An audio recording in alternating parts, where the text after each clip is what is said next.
Vamos a agradecer a Dios este día.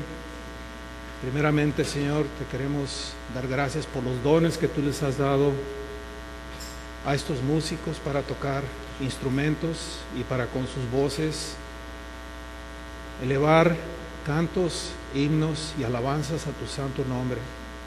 Y en haciéndolo, Señor, como congregación, nos unimos a ellos en alabanza de tu santo nombre. Nos dice tu escritura que tú pueblas en medio de las alabanzas de tu pueblo. Sabemos que tu presencia está entre nosotros. Sabemos, Señor, que eres un Dios fiel y justo, que cumples todas tus promesas. Y nos quedamos cortos, Señor, en alabarte. Y aún la eternidad no será ni será nunca suficiente para darte toda la honra, toda la gloria y glorificar tu nombre continuamente. Te damos gracias, Señor, que nos amas y que nos has escogido y nos has predestinado y nos has hecho hijos tuyos. Muy bien, el día de hoy, siguiendo un poco el tema que desarrollé el día anterior, aunque no nos vamos a enfocar tanto en la familia, nos vamos a enfocar en un aspecto de lo que hablamos el domingo, y en este caso es el gran mandamiento de Dios, que es amar. Si abren sus Biblias, por favor, conmigo a Mateo capítulo 22, Mateo capítulo 22, versículos 35 al 40. 22, 35 al 40.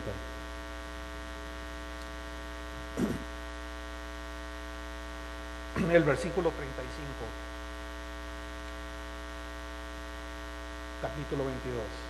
Y uno de ellos, intérprete de la ley, preguntó para tentarle, diciendo: Maestro, ¿cuál es el gran mandamiento en la ley? Jesús le dijo: amarás al Señor tu Dios con todo tu corazón, con toda tu alma y con toda tu mente. Este es el primero y grande mandamiento. El segundo es semejante: amarás a tu prójimo como a ti mismo. De estos dos mandamientos depende toda la ley y los profetas. Muy bien, Señor, en este momento queremos que con el poder de tu Espíritu Santo, Señor, nos abra los ojos espirituales y nuestros oídos espirituales para ver y escuchar qué es lo que tu palabra tiene para nosotros el día de hoy. Guíanos, Señor, al propósito que tú tienes para la vida de cada uno de nosotros. Te damos gracias en el nombre de Cristo Jesús. Aquí Dios nos ordena amarle y a nuestro prójimo. Esta referencia que Jesucristo utilizó para contestarle al que le había hecho esa pregunta es una cita del libro de Deuteronomio capítulo 6 versículo 5. Recuerden ustedes que nuestro Dios es un Dios que constantemente nos está llamando y constantemente nos está tratando de atraer con esas cuerdas de amor. Y sabemos que el mejor comentario de la Biblia es la Biblia misma. Y en ese mismo libro de Deuteronomio, que fue escrito por Moisés, por inspiración del Espíritu Santo, en el capítulo 10, versículo 12, nos da los pasos a seguir para poder amar a Dios con todo el corazón, con toda la mente, con toda el alma, con toda la fuerza, y a nuestro prójimo como a nosotros mismos. En Deuteronomio capítulo 10, versículo 12 dice lo siguiente: Ahora pues, Israel, ¿qué pide Jehová tu Dios de ti? Sino que temas a Jehová tu Dios, que andes en todos sus caminos y que lo ames y sirvas a Jehová tu Dios con todo tu corazón y con toda tu alma. Se fijan ustedes que nos está dando 4 verbos en el presente continuo. Temer, temas, andes, ames y sirvas. Pero recuerden la bondad de Dios, el amor de Dios, que Él no nos va a dejar, no nos va a abandonar y no nos deja huérfanos, sino que Él va a completar la obra que Él empieza en cada uno de nosotros. Él tiene ese compromiso y lo va a cumplir en la vida de cada uno de nosotros, conforme a lo que nos dice en Filipenses 1:6. Entonces, viendo estos verbos de temer, andar, amar y servir, esto implica una serie de preguntas que nos podemos hacer, y quizás ustedes de su propia cosecha se pueden hacer algunas más, pero aquí tengo 5 en particular que vamos a tratar de dirigirnos el día de hoy. La primera es: ¿hay una diferencia entre temer a Dios y temer al hombre? La segunda es: si temo al hombre, ¿estoy conforme a la voluntad de Dios? 3, ¿cómo puedo andar en sus caminos? 4, ¿cómo lo amo? Y 5, ¿cómo lo sirvo? Y créanme que Dios nos da el querer y el poder por medio de su Espíritu Santo. En uno de los profetas dice: no es por fuerza, sino es por su Espíritu Santo que hacemos las cosas. O sea, él mismo dijo: les mandaré el Consolador, no quedarán huérfanos. Y vemos en primer lugar temer a Dios. En Mateo 10:28 nos dice: y no temáis a los que matan el cuerpo, mas el alma no pueden matar. Temed más bien a aquel que puede destruir el alma y el cuerpo en el infierno. Ahora, cuando una persona no tiene a Cristo en su vida, sabemos cuál es su destino eterno.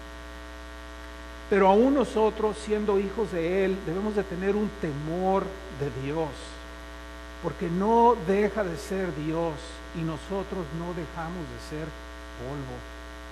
Que es por su gracia y su misericordia y amor que nos haya dado la salvación, esa gracia que no nos merecemos. Eso no depende de nosotros, eso depende de Él. Él nos persiguió y nos encontró, no lo andábamos buscando. Y en el segundo punto, el temor es reverente, que es solo para Dios. No es un temor de pavor, como ya dijimos anteriormente, sino es un temor reverente. Y este temor reverente no es para el hombre. En base a ese versículo anterior que leímos en Mateo 10:28. Además, Dios dice que no nos ha dado un espíritu de temor. O sea, en 2 Timoteo 1:7 Pablo escribió: porque no nos ha dado Dios espíritu de cobardía, sino de poder, de amor y de dominio propio. Inclusive en Lucas 12:32 les dice a sus discípulos: no temáis, manada pequeña, porque vuestro Dios le ha complacido daros el reino. Entonces es interesante que por un lado el Señor nos dé seguridad de no temerle, y por otro lado nos dice que debemos de temerlo. Y la pregunta es una contradicción eso? No, de ninguna manera es una contradicción. O sea, un creyente tiene la presencia del Espíritu Santo en su corazón, en su alma, en su ser. Somos la morada, somos el templo del Espíritu Santo. Y como tal, es aquella voz que ahora nos recuerda cuando estamos mal o estamos haciendo algo malo. Es esa voz de esa conciencia que nos dice: hey, ¿qué pasó? Y entonces lo que pasa aquí es que debemos de temer quedar mal con Dios. Si el amor de Dios está en uno, entonces uno quiere complacer a Dios y debe uno temer no honrarlo por amor a Él. Y esto es estar agradecido con Dios. Como dice Juan, le amamos porque Él primero nos amó a nosotros. Le amamos porque Él murió en nuestro lugar sin ni siquiera nosotros conocerle. Entonces, nuestra vida debe ser una vida que está dedicada a glorificar y a honrar a Dios primeramente por encima de todo, y en agradecimiento por lo que Él ha hecho. Y vamos a ver algunos puntos interesantes al respecto. Dios no nos deja y no nos abandona, dice la Escritura. Abran sus Biblias conmigo, por favor, al capítulo 3 de Efesios. Y hay un pasaje aquí, y vamos a ver también el pasaje al final de 1 Corintios 13 sobre amor. Pero primeramente vamos a ver este pasaje aquí que dice: el amor que excede todo conocimiento. Dice capítulo 3, versículo 14 al 21. Versículo 14 de Efesios 3.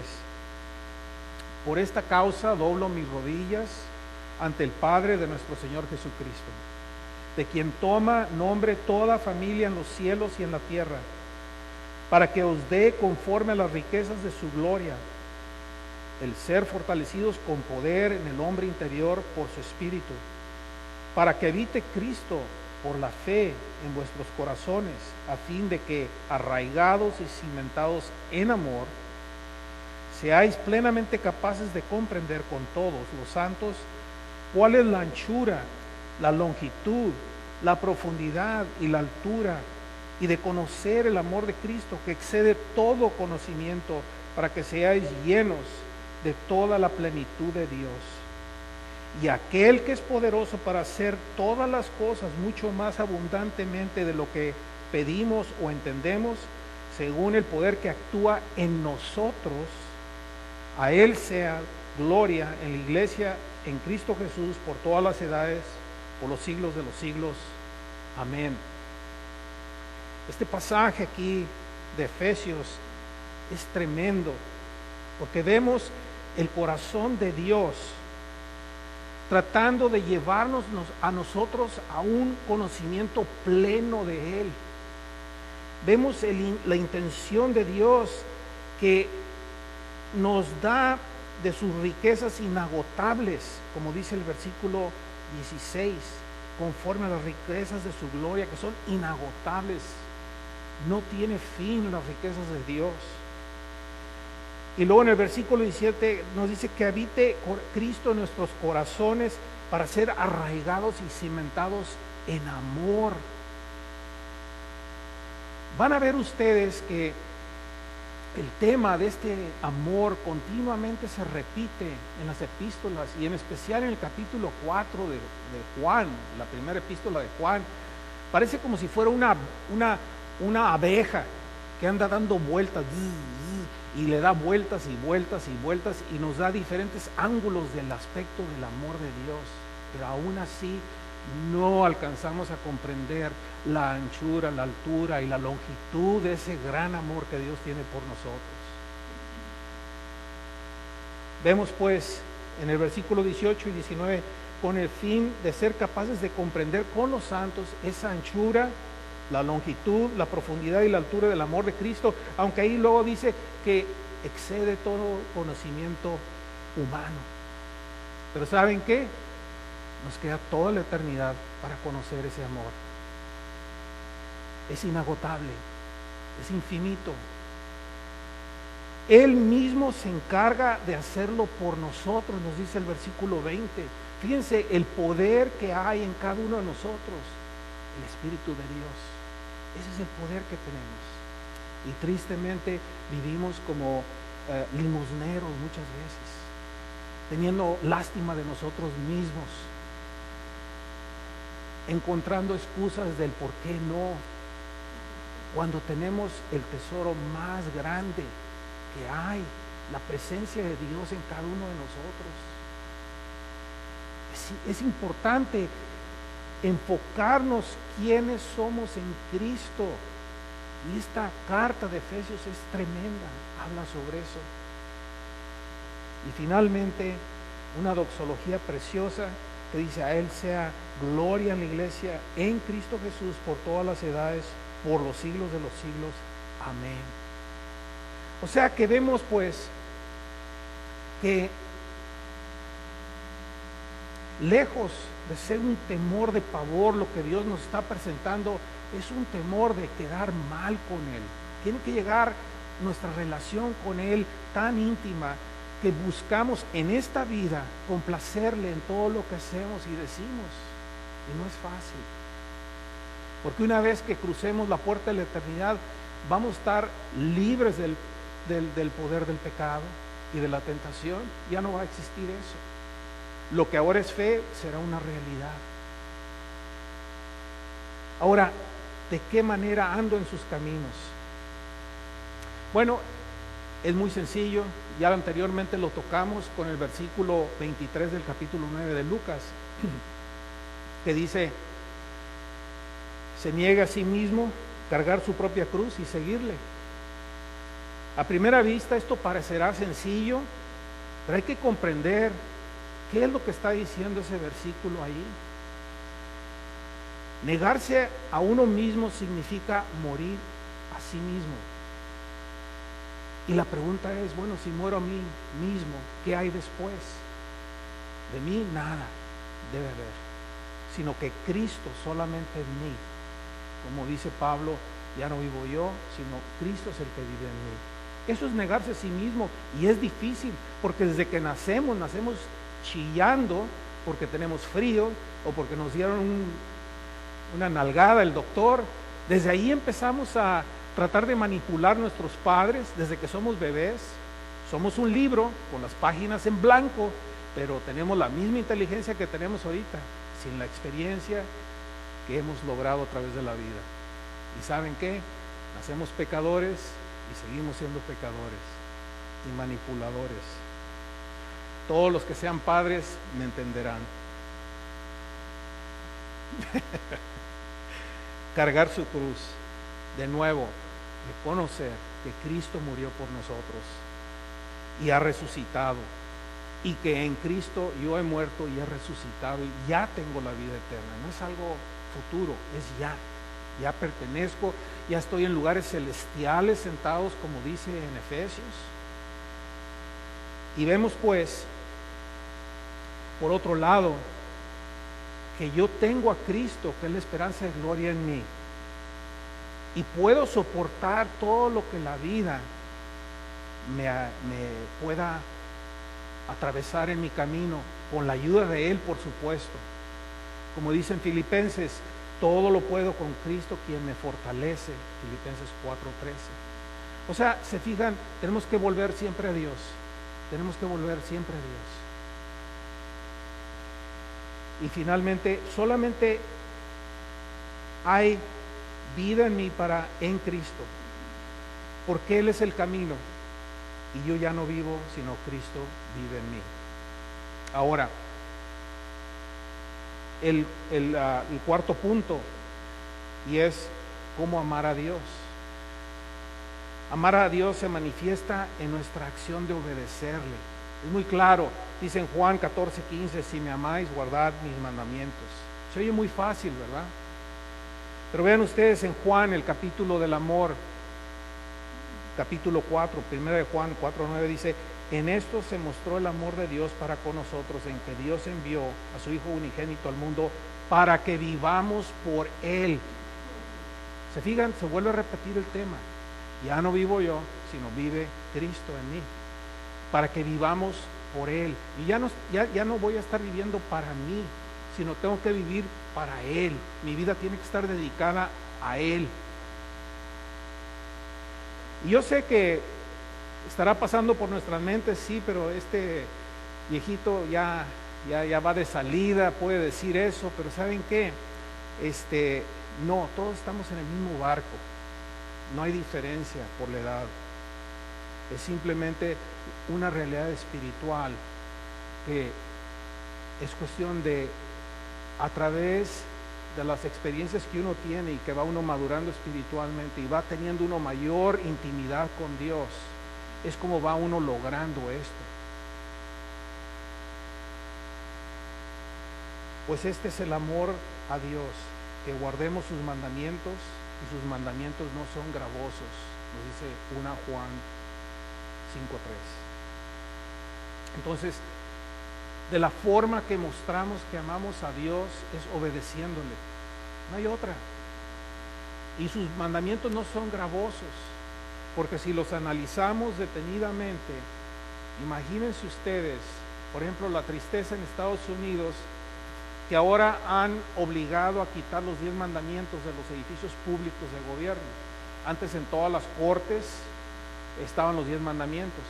Aún todavía no los quitan en el Congreso, todavía están ahí. Pero imagínense que Dios permitiera que la gente obedeciera los 10 mandamientos.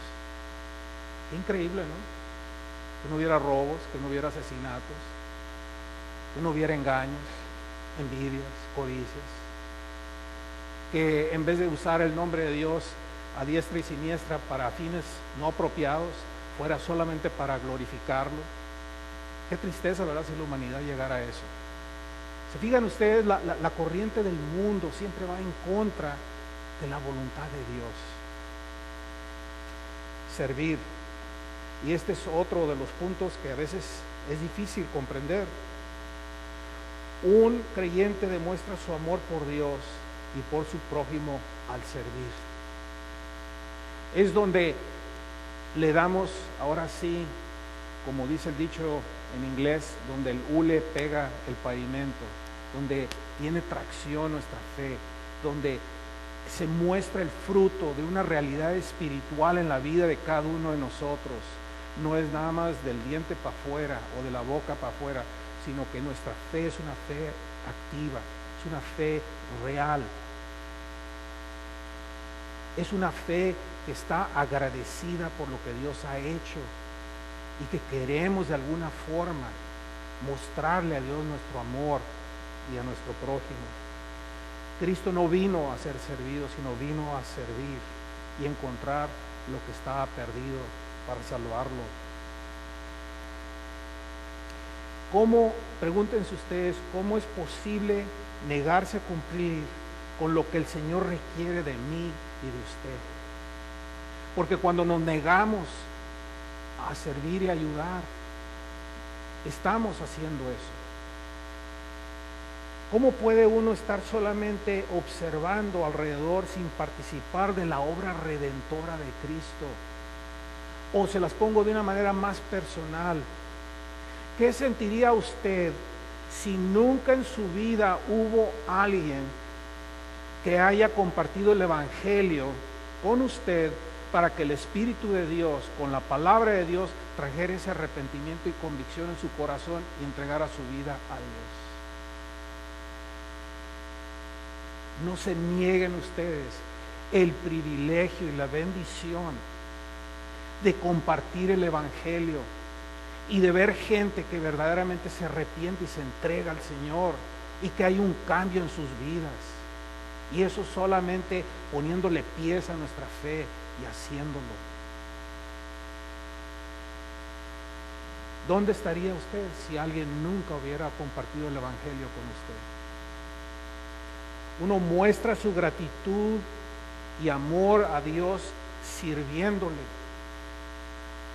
Eso es lo que Dios pide de nosotros. Temerlo, andar en sus caminos, amarlo y servirlo. Se dice fácil, pero cuesta toda una vida. Y tenemos mucho tiempo por delante. Algunos, otros no tendremos tanto tiempo, pero debemos de buscar una relación con Dios aún más íntima. La última vez hablamos de la oración, qué tan importante es en el seno de la familia, con el fin de modelar a nuestros hijos, no simplemente dictarles, esto es lo que debes de creer, esta es la doctrina sana, sino vivirla y modelárselas, para que puedan decir, mi papá, mi mamá viven lo que dicen. No nada más es una cosa social que van una vez a la semana a la iglesia. No podemos arriesgar el futuro eterno de nuestros hijos al no cumplir nuestro papel como padres.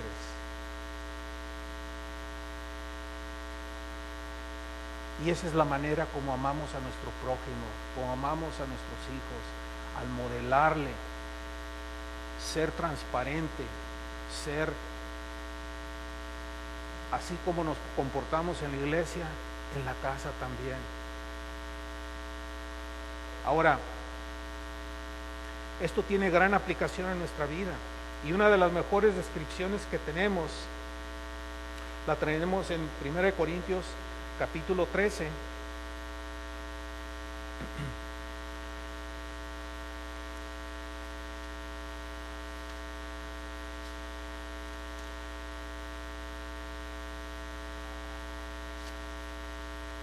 Versículos 4 al 8. De hecho, cuando amamos a Dios, cuando obedecemos a Dios, cuando servimos a Dios, estamos amando a nuestro prójimo también. Porque cuando tenemos esa relación vertical, sana con Dios, y es algo que diariamente tenemos que visitar, porque diariamente nos dice el Señor, tienes que cargar tu cruz. Diariamente tenemos que hacer un análisis de nuestra conciencia, ¿verdad? Diariamente tenemos que negarnos, porque es más cómodo quedarse en la cama o estar leyendo en el sillón y no moverse y dejar a los otros que hagan todo. O sea, requiere que demos algo de nosotros al servir a los demás. Ahora, este pasaje de aquí habla del amor y nos dice lo siguiente: el amor es sufrido, versículo 4, es benigno, el amor no tiene envidia, el amor no es jactancioso, no se envanece, no hace lo indebido, no busca lo suyo, no se irrita, no guarda rencor, no se goza de la injusticia, mas se goza de la verdad. Todo lo sufre, todo lo cree, todo lo espera, todo lo soporta. El amor nunca deja de ser. Cuando dice ahí amor, está hablando del amor de Dios. Y esa palabra que ya han escuchado en muchas ocasiones, amor agape, es ese amor incondicional de Dios. Es ese amor que Dios no se enoja contigo porque le quedaste mal a cada rato, sino que persevera su amor hacia ti. No te ama más ayer o hoy o mañana, te ama igual. Es un amor que no se puede negar a sí mismo. Entonces, el amor es sufrido. ¿Cómo aplica eso en mi vida? Una vez Pedro, tratando de pararse el cuello ante el Señor de qué tan espiritual era él y maduro con respecto a los demás discípulos, le dice: Señor, ¿cuántas veces debo perdonar a mi prójimo?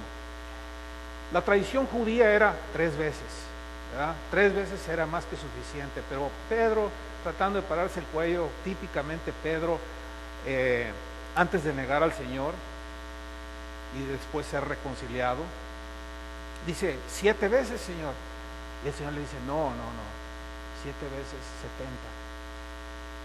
O sea, 490 veces.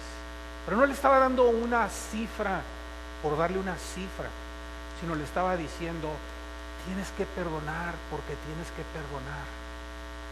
Así como Dios te ha perdonado a ti y te sigue perdonando, tienes que perdonar. No hay un número fijo. No hay un número fijo. Entonces el amor es sufrido, es benigno. O sea, el amor nunca busca retribución, nunca busca venganza. O sea, nuestra actitud debe de ser: ¿sabes qué, Señor? Me han hecho mal, los perdono, ni modo, claro, los voy a evitar, ¿verdad? No quiero ponerme en esa situación otra vez, pero los perdono. Pero tú los vas a juzgar. Tuya es la venganza, no mía. Ese es el tipo de amor benigno del cual está hablando aquí. No tiene envidia. ¿Cómo es nuestra cultura, no? Particularmente nosotros los mexicanos. No podemos ver a alguien que tenga éxito económico, porque luego inmediatamente nuestra mente pervertida se va bueno, no, a lo mejor es traficante, no, a lo mejor es esto, a lo mejor el otro, pero no le podemos atribuir la posibilidad o darle el beneficio de la duda de que a lo mejor es un individuo emprendedor que trabaja 20 horas diarias y duerme nada más 4, y lo ha estado haciendo por los últimos 30, 40 años y por eso tiene lo que tiene. O sea, no tener envidia. Si le va bien, qué bueno, gracias a Dios que le está yendo bien. Si mi hermano es más inteligente que yo y saca mejores calificaciones, pues gracias, Dios mío, que tengo un hermano inteligente, ayúdame, aunque saque nada más 7 y 8 y él saca puros 10. O sea, de eso se trata, de no envidiar. No es jactancioso el amor. O sea, no se promueve a sí mismo. Nuestra actitud es de magnificar las cosas o hacerlas más bellas para quedar mejor. Es una tendencia que todos tenemos, de tratar de hacernos más de lo que somos. Y es una tentación en la que todos caemos en eso, en alguna otra circunstancia. El amor conforme a Dios no es jactancioso, o sea, no se promueve a sí mismo, no se envanece, dice. O sea que al envanecerse uno es porque uno siente superioridad, se siente uno mejor que el otro. Y el amor verdadero, el amor conforme al concepto de Dios, que es el amor, no es así, no se envanece. Por el contrario, como dice ahí Pablo, dice, no creyéndose uno superior a los otros, sino debe uno ayudar y servir a los demás. No hace nada indebido, o sea, no se comporta indecorosamente, no hace nada indebido. Un ejemplo, ¿es malo tomarse una cerveza? ¿Es malo tomarse un vaso de vino? Es cuestión de elección. Yo prefiero no hacerlo, porque ya hice bastante de eso en mi vida pasada, no necesito más. Pero hay personas que se pueden tomar un vasito de vino tinto con la comida y no es comida. Pero si yo estuviera sentado con una persona que es alcohólico y que lleva 2, 3 años sin tomar y saco un vaso de vino tinto con mi comida, entonces soy un tropezadero. Estoy haciendo algo indecoroso, estoy haciendo algo malo, estoy pecando, porque entonces yo estoy tentando a ese pobre que está tratando de evitar esa situación. Hago la aclaración, no estoy diciendo que es correcto ir a tomar, es incorrecto ir a emborracharse, es incorrecto ponerse a beber alcohol de esa manera. Es cuestión de elección. Mi pastor al otro lado, Brian Newberry, él decía o dice que él no quiere estar alterado de ninguna manera, porque si le toca la venida de Cristo, él quiere estar completamente consciente para verlo con toda claridad. Bueno, basta del alcohol, bastante problemas ha causado. No busca lo suyo, o sea, no insiste en poner condiciones, no busca lo suyo, no insiste en poner su opinión. ¿Cuántas veces nos toca hablar con personas que tienen una opinión para todo? No importa el tema, aunque no sepan de lo que están hablando, pero tienen una opinión y lo aseveran con una seguridad tremenda. Vuelve a lo mismo, no es algo así como promoverse a sí mismo, ser jactancioso, tener una opinión de todo.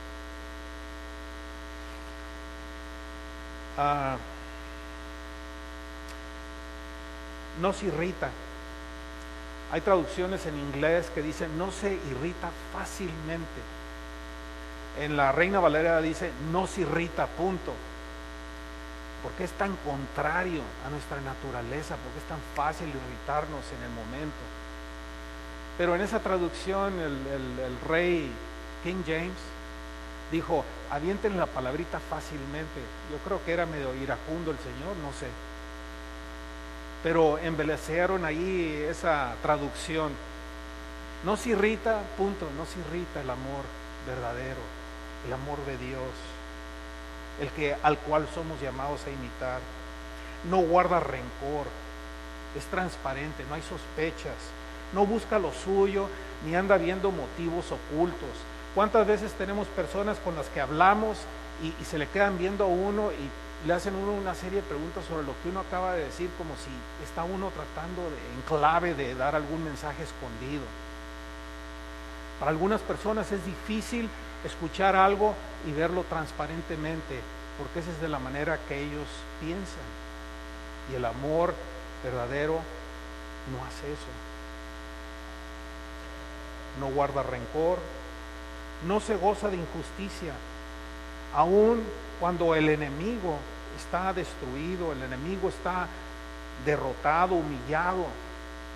No debemos de gozarnos en eso. O sea, se fijan cómo todas estas características nos apuntan al carácter de Cristo continuamente. Él vino a sanar leprosos, ciegos, sordos, mudos, pero la enfermedad más grande era la espiritual, lo que separaba a esas personas de Dios. ¿Cuántas de las veces antes de hacer un milagro les decía, tus pecados son perdonados? Y murmuraban por acá los fariseos y los seduceos y los otros eos, porque ¿quién es este para perdonar pecados? Y luego, para darles una señal que les iba, ahora sí, pasar por un ojo y por el otro en vez de oído a oído, sanaba a la persona. Y la única excusa que tenían ellos era, lo hizo en el sábado. Tiene toda la semana para hacerlo, ¿por qué lo hace el sábado? Mas se goza en la verdad, no en la mentira, no en el engaño. He conocido algunos individuos que han venido de países musulmanes, que tuvieron que huir de sus naciones, de sus países, porque se convirtieron del Islam al cristianismo. Uno de ellos es doctor en ley islámica. O sea, para ser doctor en ley islámica se requiere estudios bastante avanzados, porque van a la universidad y todo lo demás, aparte de saberse el Corán y casi de memoria y demás. Pero tuvieron que salir de su país por la persecución que sufrieron, porque si no ya hubieran perdido la vida. Sufrieron encarcelamientos, golpes, torturas y demás. El doctor Richard Wurmbrand, el fundador de La Voz de los Mártires, Voice of the Martyrs, que murió hace como unos, no sé, 10, 15 años, 20 años, algo así. Este señor estuvo en un campo o en una prisión por 14 años en su país de origen, allá en Rumania. Él sufrió durante esos 14 años golpes, hambre, frío y demás. Era una persona súper educada, era judío, pero cristiano, era un ministro luterano. Y cuando él después fue liberado, salió de Rumanía y andaba a través del mundo, siempre llegaba y se subía y se sentaba y se quitaba los zapatos, o sea, tenía que estar descalzo, y explicaba la razón por la cual tenía que estar descalzo, porque no aguantaba el dolor en los pies de estar parado, porque tantas veces lo colgaron cabeza abajo y le daban de garrotazos en las plantas del pie, que tenía, imagínense ustedes, múltiples quebraduras y daños a los nervios y del pie. O sea que, ¿qué permite que una persona pueda soportar y sufrir ese tipo de trato? Este amor que todo lo sufre, falta de comida, falta de ropa, persecución, desastres, en fin, una serie de cosas.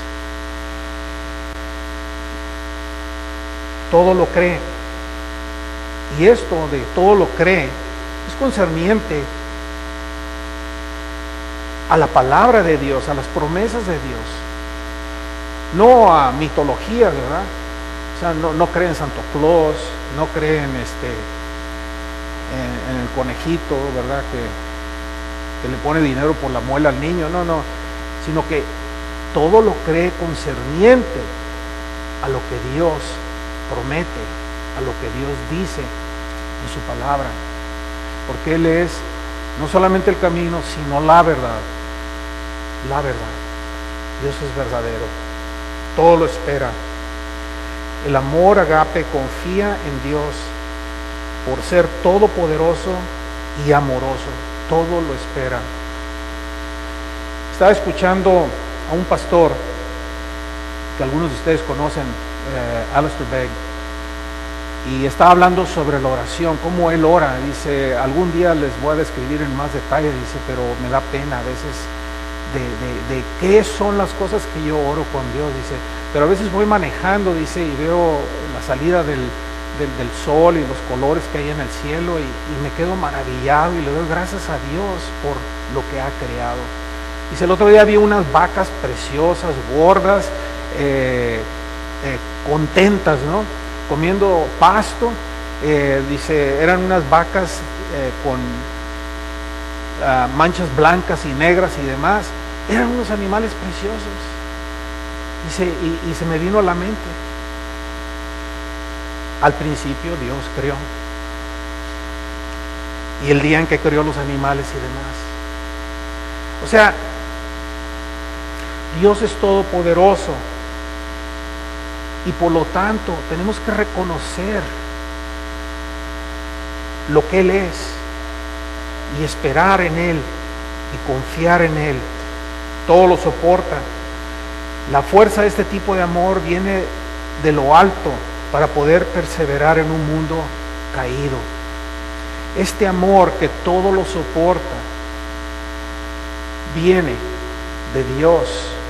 No es algo que humanamente podemos nosotros lograr. Es algo que Dios nos da.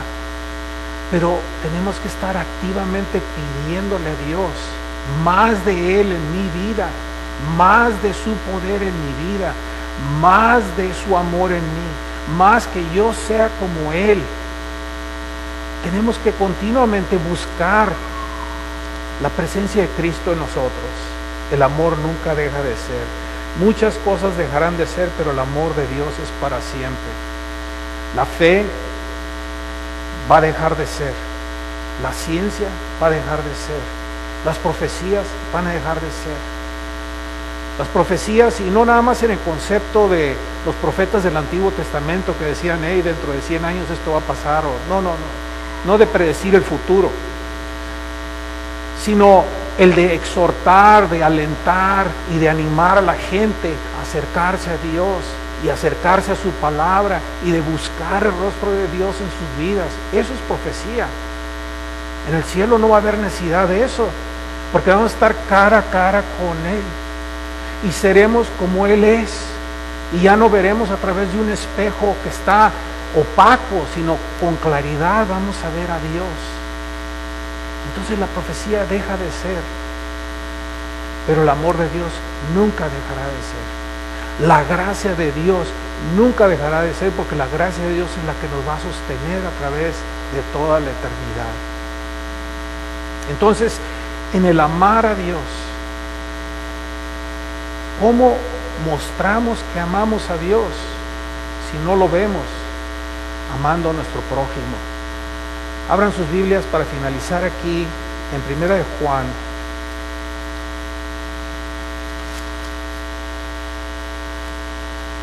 Fíjense ustedes cómo aquí Juan le da vueltas al asunto del amor de tantos diferentes ángulos para, como dice él, he escrito estas cosas para que ustedes no pequen, he escrito estas cosas para que ustedes conozcan el amor de Dios. Dice 1 Juan capítulo 4, versículo 7, dice: amados, amémonos unos a otros, porque el amor es de Dios. Todo el que ama es nacido de Dios y conoce a Dios. El que no ama no ha conocido a Dios, porque Dios es amor. Tristemente he hablado yo con personas en mi familia que los he exhortado a que perdonen ciertas situaciones que han sucedido, y la contestación es: no, yo no lo puedo perdonar. Pues sí, pero cuando estás como taravilla rezando el rosario y repites el Padre Nuestro quién sabe qué tantas veces, ¿no te das cuenta ahí que te estás condenando? Porque estás diciéndole a Dios: perdóname a mí, así como yo los perdono. No es que no soy Dios, no. Lo que pasa es que no tienes al Espíritu de Dios en ti. Si no perdonas es porque no está Dios en ti. En esto se mostró el amor de Dios para con nosotros, en que Dios envió su Hijo unigénito al mundo para que vivamos por Él, no tú viviendo para ti, sino viviendo para Dios. En esto consiste el amor, no en que nosotros hayamos amado a Dios, sino que Él nos amó a nosotros y envió a su Hijo en propiciación por nuestros pecados, para cubrir nuestros pecados. Eso es lo que es propiciación, cubrirlos. Amados, si Dios nos ha amado así, debemos también nosotros amarnos unos a otros. ¿Qué característica dijo Jesús? ¿Cómo van a saber que ustedes son mis discípulos? De la manera que se aman unos a otros. Nadie ha visto jamás a Dios. Si nos amamos unos a otros, Dios permanece en nosotros y su amor se ha perfeccionado en nosotros. En esto conocemos que permanecemos en Él y Él en nosotros, en que nos ha dado su Espíritu. Y continúa el resto del capítulo hablando de amor. Versículo 16: Dios es amor, Dios es amor, y el que permanece en amor permanece en Dios y Dios en él. ¿Se fijan ustedes qué tan importante es este amor que Cristo nos ha mostrado y que Él quiere que nosotros practiquemos y llevemos en nuestra vida con respecto a los demás? Y primeramente debe de ser dirigido a nuestra familia, a nuestros cónyuges, esposa, esposo, a nuestros hijos. Ellos tienen que estar en primer lugar después de Dios, porque ellos deben de estar en primer lugar en este mundo. Y después de Dios y ellos estoy yo, o están los demás y después yo. Ese es el orden correcto, pero no es el orden del mundo. El orden del mundo es: primero yo agandallo al que se me ponga por enfrente y hago a los demás a un lado. Ese es el concepto con el cual todos hemos sido creados. Primero yo y me olvido de los demás. Y vean ustedes cómo está el mundo al tener ese concepto tan equivocado. Dios es amor y tenemos que pedirle a Dios que nos ayude a ser como Él más cada día y día. Recuerden que Dios se humilló por usted y por mí. Él vino y tomó la forma de hombre para poder ponerse a nuestro nivel, para que pudiéramos entender su mensaje de amor y de perdón. Muy bien, vamos a cerrar en oración. Una vez más, Señor, te damos gracias por tu santa palabra. Te damos gracias por tu presencia en nuestra vida. Señor, en agradecimiento a todo lo que has hecho y sigues haciendo por nosotros. Señor, en agradecimiento por tu fidelidad, que tú nos dices que tú vas a completar la obra que has empezado en nuestras vidas. Que pase lo que pase, Señor, tú vas a continuar a persistir en transformarnos en tu imagen y semejanza cada vez más. Señor, te pedimos que nos ayudes a caminar conforme a tu voluntad. Te pedimos a poder amar de la forma que tú quieres que amemos. Y te pedimos, Señor, una vez más, que nos des más de ti y menos de nosotros en nuestra vida. Porque honestamente cuando yo veo lo que hay en mí, realmente no vale la pena. Gracias te damos, Señor, por el gran amor del Padre, por la comunión que tenemos con tu Espíritu Santo y por la gracia que nos has dado por medio de tu Hijo. Y en el nombre de Él. Amén.